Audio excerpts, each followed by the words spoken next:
On est dans un des quartiers, Olivier, un des quartiers connus de Rennes, et on voit un gosse de 10 ans qui a été surnommé, paraît-il, Mini Rapace, simplement prévenir de l'arrivée de la police. 10 ans, guetteur. Oui, c'est Déjà un inséré dans la guetteur. vie professionnelle. C'est un guetteur du point de deal du square de Copenhague, dans le quartier de Bréquigny.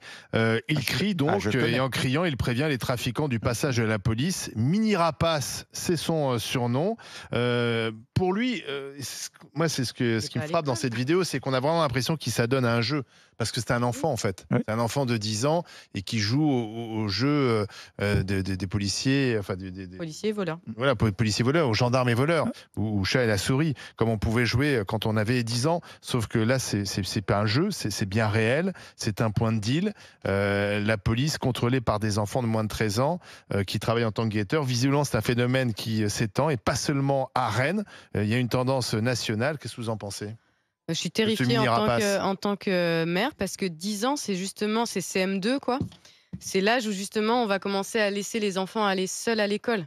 C'est-à-dire qu'avant 10 ans, en principe, il est accompagné à l'école maternelle. Et en fait, souvent, alors les enfants, à chaque fois, ils disent « Allez, s'il te plaît, laisse-moi aller tout seul ». Alors il y en a, en fonction de où est-ce que tu habites par rapport à l'école, si tu n'as pas trop de rue à traverser, tout ça. Certaines fois, c'est à 8 ans ou à 9 ans, parce que c'est très près. Puis après, plus on est loin et plus on va dire « Non, attends, un peu plus tard, quand tu es en CM2 », voilà, pour anticiper, par exemple, la 6e, ou en tout cas dans les grandes villes, on va devoir prendre les transports en commun pour aller au collège. Donc, en fait, tu te dis, ils se font choper au moment où les premières fois où ils vont aller à l'école. Ça veut dire qu'il y a des grands baraqués là qui vont venir les voir, qui vont faire les grands frères, qui vont les séduire, en fait, parce que là, si ça les amuse, évidemment que c'est amusant parce qu'ils ont tous envie d'être reconnus par les grands frères, voilà, du coin. Donc, en fait, en tant qu'enfant, c'est très attrayant de faire des bêtises. Parce que eux, ils voient le côté. Enfin, je sais pas, moi, mon fils de 8 ans qui est hyper au taquet, dès qu'il peut faire une bêtise, il va le faire. Et donc en fait, nous, il on se est rend là pas- pour encadrer. Il ne se rend pas compte de ce qu'il fait, Je sans doute. pense que, franchement. Exactement, des conséquences de ces actes. Je pense que les adultes qui sont derrière, qui attirent ces enfants-là, je pense qu'ils ne sont pas en train de. Voilà, il y a un côté très séduisant. Donc, ils doivent avoir un discours assez séduisant envers ces enfants. Charles, C'est les qu'est-ce qu'on vertus fait de l'apprentissage. Hein, Qu'est-ce qu'on fait de ce gamin? on cherche à chaque fois comment professionnaliser 10 ans, c'est tôt, hein. les C'est un stage de jeunes. troisième. Là, dès l'âge de 10 ans. CM2. Voilà. Ouais, écoutez, je pense que c'est un phénomène global de perte de contrôle de certains territoires et d'expansion du narcotrafic qui prend maintenant des proportions comparables à celles qu'on voit en Amérique du Sud. Quand même. Et souvenez-vous, bah oui, bien sûr. Quand même, en Amérique du Sud, là, c'est à la marge quand même. Quand tu vas au le Brésil, petit tu vois problème- tous les gamins en randonnion. d'accord. Enfin, tu vois, Mais c'est ça pas, se on n'est pas développe, sur les mêmes ça se proportions. Non, mais le développe, petit c'est quelque problème, chose, c'est ouais. que. Tu sais, Éléonore, malheureusement, le monde merveilleux des bobos. Ah, ça y est. Ben oui, Bah oui. mais Donc, oui, tu mais fais pareil aussi, malheureusement, donc, malheureusement, ce monde On est tous merveilleux. des bobos à la Mais table. oui, mais donc, tu en fait, sais, ce le monde merveilleux. Non, non, Je non, ne non, connais non, pas attendez. ce terme. Arrête. Ce monde merveilleux On est toujours le bobo. où on se baigne dans la Seine entre deux salades de Ça y est. boulgour Et de quinoa. et où on trie ses déchets et où prune. Donc le lien est tout à fait lit net. Dostoïevski D'accord. en russe à l'âge de 7 ans et demi. Non, Parfois, c'était il à se l'âge de heurte, 15 ans chez moi, parfois mais ce monde-là, il se heurte à la réalité. Voilà. C'est Parfois, vrai il y a qu'on a vu autre beaucoup chose, des il y gamins a de autre 10 ans, chose non, qui mais- s'appelle la réalité. Mais oui. Et la réalité, c'est que le narcotrafic, effectivement, en France et en Europe, il est en train de prendre les mêmes proportions qu'en Amérique du Sud. À tel point, j'en ai déjà parlé ici, que nos responsables policiers et judiciaires et politiques sur le sujet ont été dûment briefés par leurs collègues sud-américains Voilà. qui leur ont expliqué comment, quand et dans quelles proportions ça allait déferler sur le territoire européen. Ce qu'on voit maintenant, C'est les que- Brésiliens et les c'est que- Mexicains c'est eux-mêmes que- qui nous le disent, c'est- qu'on ressemble de plus en plus à leur pays. Ces trafics-là, Vous êtes pas beaucoup allé au effectivement, moi Brésil, je suis désolé. Ah bon, je bah, les vois- Brésiliens nous disent. quand je vois ce jeune garçon, je pense effectivement que il y a 10-15 ans, on regardait ce qui se passait au Brésil ou au Mexique en se disant « Ouh là là, c'est horrible, nous on est loin de tout ça heureusement ». Et non, finalement, on est dedans parce que ce trafic a pris dans Une ces ville comme Rennes, quartiers-là. hein. Dans ces On parle de quartiers-là, Rennes, hein. et dans certaines, mais Rennes, Nantes, il y a plein de villes comme ça, Marseille, etc. Il y a plein de villes qui maintenant ont des parties de leur territoire qui échappent au contrôle de la police. On l'a vu même dans certains films. Certains, par exemple, ont, un peu comme toi, ont euphémisé, par exemple, ce qui était représenté par le fameux film Bac Nord. Oui. Mais tous les flics qui sont confrontés à ça ont confirmé que c'était quasiment des images documentaires, Bac Nord, par rapport à la réalité. Donc la réalité, elle est là. Moi, je pense qu'on pourrait, mais ce serait peut-être fastidieux, mais si j'étais un homme politique, je proposerais qu'on crée, par exemple, une infraction autonome consistant à enrôler un mineur dans un trafic. Ça, c'est sûr. Et ça peut-être qu'on pourrait, dans certains cas, retracer le fait que tel majeur est enrôlé tel mineur dans un trafic et rendre cette infraction passible d'une peine lourde. Ça, je le pense. Ensuite, je pense qu'il faut sanctionner les parents. Je suis désolé, mais quand vous avez votre gosse de 10 ans qui est guetteur pour un trafic de stupes, vos allocations familiales, il faut vous les sucrer. Votre logement social, il faut vous en expulser, etc. Et des amendes, vous devez en payer. Je pense qu'il y a un moment donné, on est quand même responsable de ces enfants à cet âge-là. Mais le problème, il est plus global, c'est le problème de la perte de contrôle de certains territoires à cause du narcotrafic. Jean-Loup ? Alors, non, mais je suis d'accord avec tout ce que vient de dire Charles.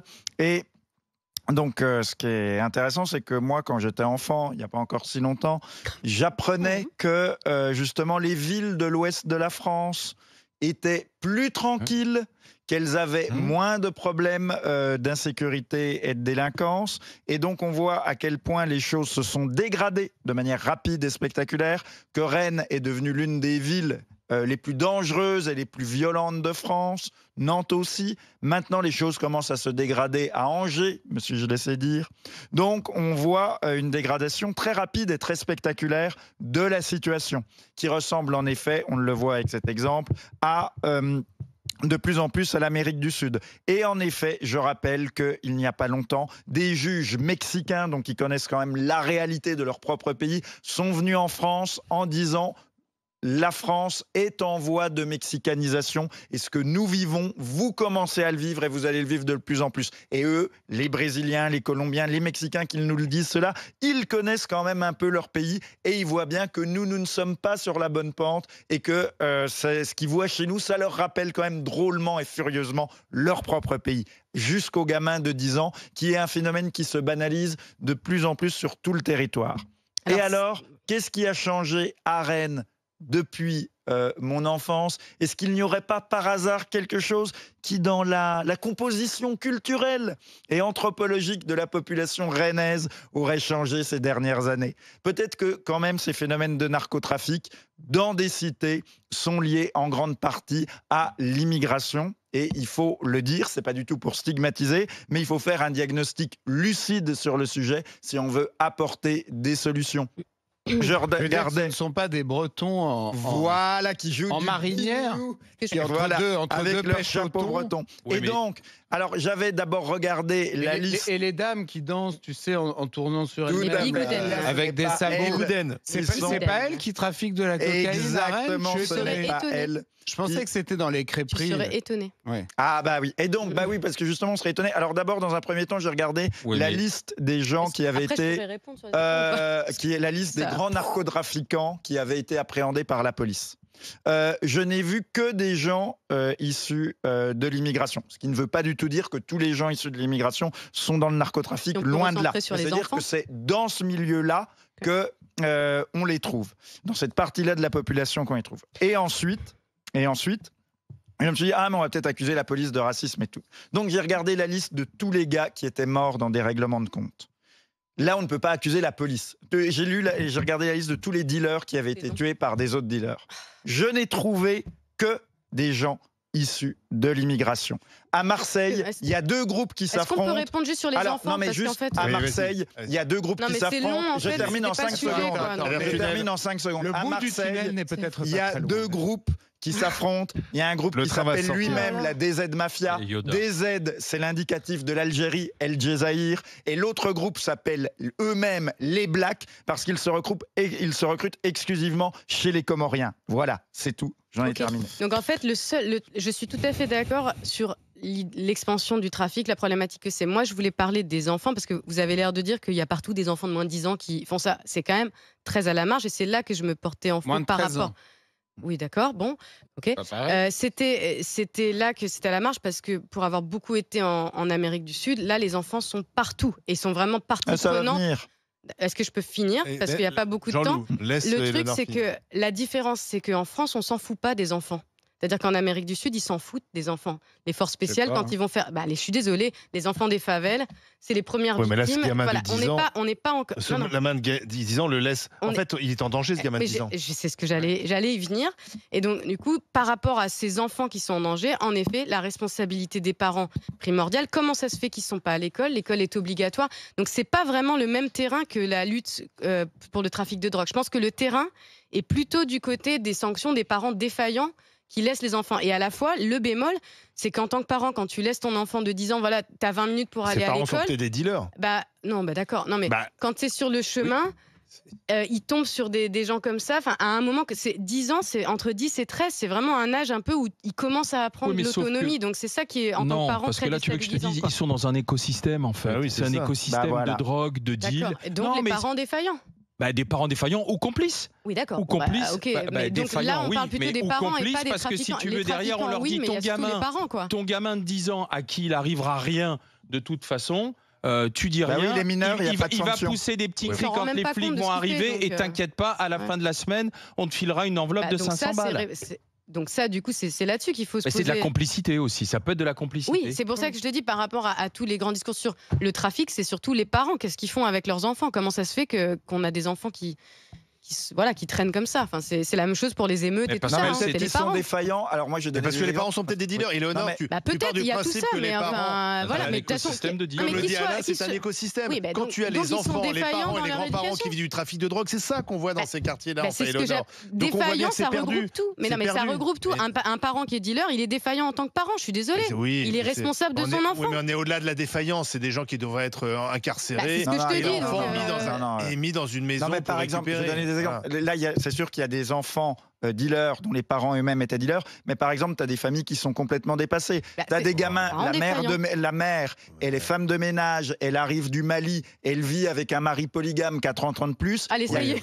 Mais c'est la vérité. C'est vrai. Mais c'est la vérité. Mais Éléonore, c'est la réalité. Mais c'est la vérité. Mais non, mais ce que dit Jean-Loup, pardon, je vais le défendre. C'est la vérité. Je l'ai vécu comme avocat. Il l'a vécu comme avocat. C'est la vérité. Oui, je suis désolé, le père qui est reparti au pays et la mère qui est toute seule en France avec 5-6 gosses et qui effectivement bosse au SMIC et qui a absolument pas le temps de gérer ses gamins, et t'as l'aîné qui est en tôle déjà pour du trafic de stupes. Ça, malheureusement, c'est la réalité. Et ce n'est pas de la faute de la mère. Non, mais c'est sûr, ça cadre pas avec ta pensée politique. Mais tu dois accepter que c'est une réalité. Pourquoi tu relances là-dessus? Je viens de vous dire que tu refuses de voir la réalité. Je comprends pas. Quand on pense pas exactement comme toi, on est catégorisé dans l'extrême opposé. Non, mais ça ne sert à rien de punir la femme de ménage malienne complètement dépassée. C'est une réalité. Dans ces cas-là, ces enfants, ils sont pris en main. Moi, ce qui m'intéresse, c'est que... par l'État.